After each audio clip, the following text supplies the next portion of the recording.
नमो नमः। मैं ममता ठाकुर आपका बहुत बहुत स्वागत करती हूँ। आज हम 7वीं कक्षा की संस्कृत की पाठ्य पुस्तक मंथन भाग 2 का अंतिम भाग है ये प्रतिदर्श प्रश्न पत्र। इसे हम हल करेंगे। ये आपकी पुस्तक के बिल्कुल अंत में दिया गया है और एक रिक्वेस्ट आई थी मेरे पास जिसके कारण मैं ये वीडियो बना रही हूँ। तो चलिए शुरू करते हैं। पहला प्रश्न है, अधोलिखित गद्यांश को पढ़कर प्रश्नों के उत्तर दीजिए। तो पहला प्रश्न है, एक पद में उत्तर दीजिए। इसकी हिंदी भी बता देती हूँ आपको कि इसकी हिंदी क्या होगी। स्वस्थ पर्यावरण हमारे जीवन का आधार है। पर्यावरण के आधार वृक्ष होते हैं। वृक्ष ऑक्सीजन देकर पर्यावरण को स्वस्थ करते हैं। प्रत्येक प्राणी सांस लेकर ऑक्सीजन वायु ग्रहण करता है। वृक्ष कार्बन डाइऑक्साइड वायु को ग्रहण करते हैं और ऑक्सीजन छोड़ते हैं या ऑक्सीजन देते हैं। इससे पर्यावरण स्वस्थ होता है। वृक्षाः मेघानां वर्षणे अपि सहायका। वृक्ष जो है मेघों के बरसने में भी सहायक होते हैं।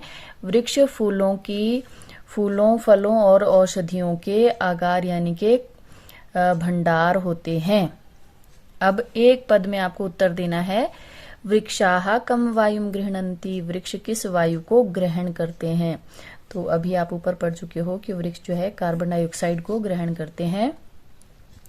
पर्यावरण के आधार कौन होते हैं? तो यहाँ पर दिया गया है वृक्षाः। पूर्ण वाक्येन उत्तरत वृक्षाः केषाम् आगाराः सन्ति। ये सबसे अंतिम पंक्ति में यहाँ पर दिया गया है। वृक्षाः पुष्पाणां फलानां औषधीनां च आगाराः सन्ति। तो ये होगा इसका उत्तर। अगला प्रश्न है, अनेन पर्यावरणम अत्र अनेन पदम कस्मै प्रयुक्तम। अब यहाँ पर ऊपर ही ये पंक्तियां दी गई थी कि अनेन पर्यावरणम स्वस्थम भवति। तो यहाँ पर अनेन किसके लिए कहा गया है? वृक्षों के बारे में, कि वृक्ष कार्बन डाइऑक्साइड वायु को ग्रहण करते हैं और ऑक्सीजन छोड़ते हैं जिससे पर्यावरण स्वस्थ होता है। तो यहाँ पर आप लोग अनेन के लिए यहाँ पर उत्तर लिखोगे वृक्षाः। कि अनेन पर्यावरण अत्र अनेन पदम वृक्षाणां कृते प्रयुक्तम।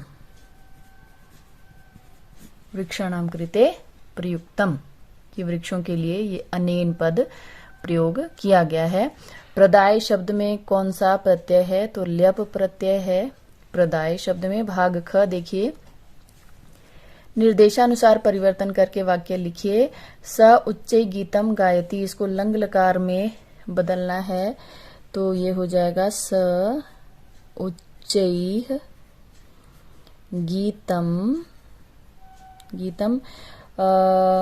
गा धातु लंग लकार में हो जाएगा अगायत। अगायत। छात्राः लेखान अलिखन। तो छात्राः ऐसा ही रहेगा, लेखान भी इस तरह से ही रहेगा। अलिखन की जगह हो जाएगा लृट लकार में लेखिष्यन्ति। सिर्फ अलिखन में परिवर्तन आएगा तो अलिखन की जगह आप लिखेंगे लेखिष्यन्ति और वाक्य बनेगा छात्राः लेखान लेखिष्यन्ति। अगला भाग देखिए, वयम चलचित्रम पश्यामः। इसको लंग लकार में यानी कि भूतकाल में बदलना है तो वयम चलचित्रम केवल पश्यामः, इसकी जगह हो जाएगा अपश्याम। तो आपका वाक्य बन जाएगा वयम चलचित्रम अपश्याम।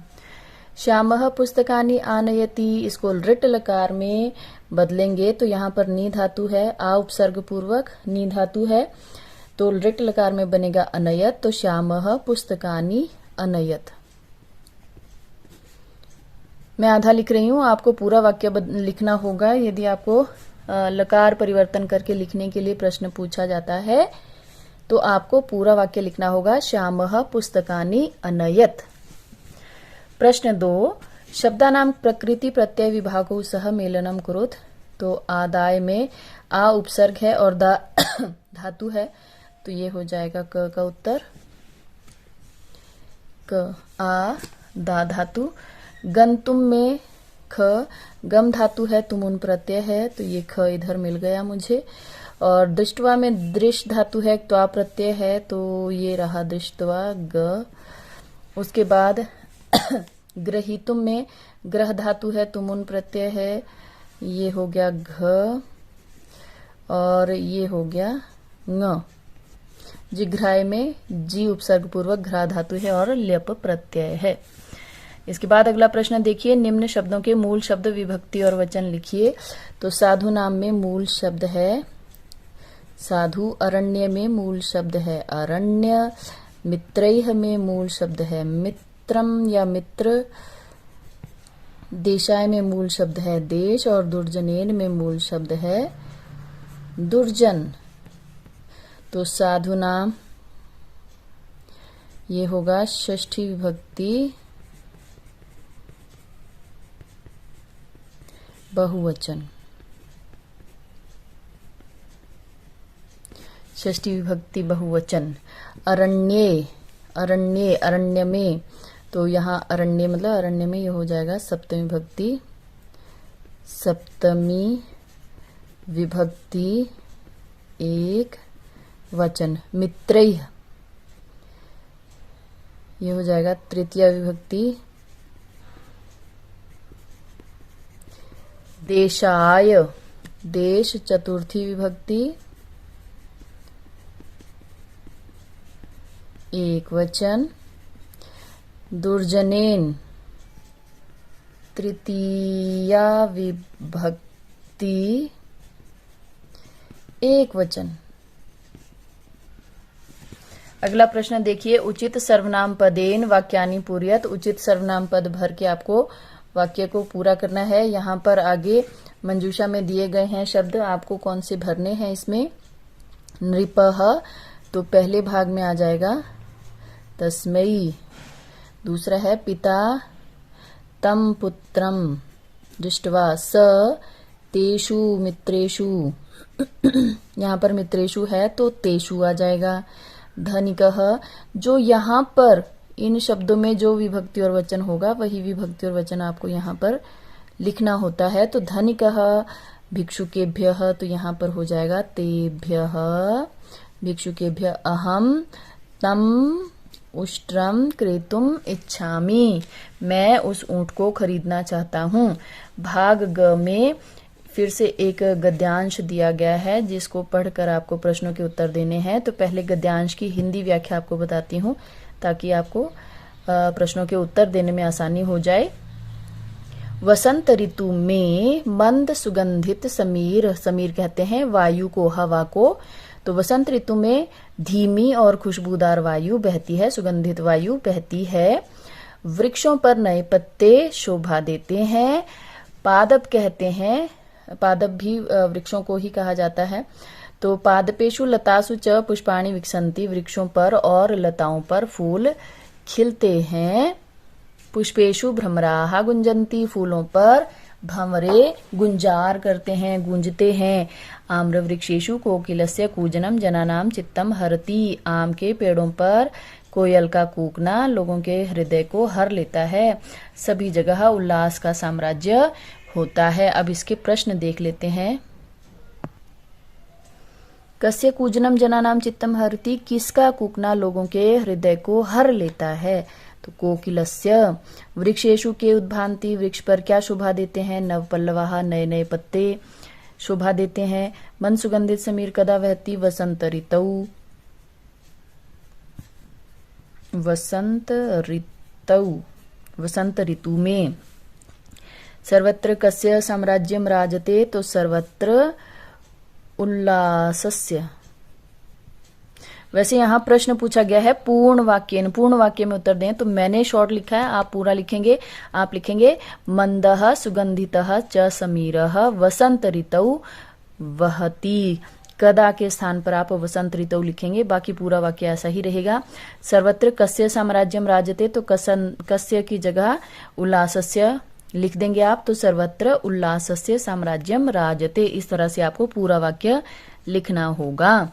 भाषिक कार्यम लतासु शब्दस्य पद परिचयम, लतासु शब्द का पद परिचय दीजिए कि लता ये कैसे बना है। तो लता जो है इसका मूल शब्द है और ये सप्तमी विभक्ति बहुवचन का रूप है, बहुवचन का रूप है, ये हो जाएगा इसका। उसके बाद है मंदः सुगंधितः समीरः अत्र विशेषणम पदम किम। मंद मतलब धीमी धीमी, सुगंधित वायु, यहाँ पर विशेषण क्या है, तो वायु की विशेषता यहाँ पर बताई गई है सुगंधित वायु, तो मंद सुगंधित वायु। तो यहाँ पर मंद और सुगंधित जो है विशेषण है, मंद सुगंधित, मंदः सुगंधितः, ये है विशेषण पद। प्रश्न निर्माण करें। वानरः तम मधुराणि फलानि अयच्छत्, तो मधुराणि फलानि की जगह हो जाएगा कानि।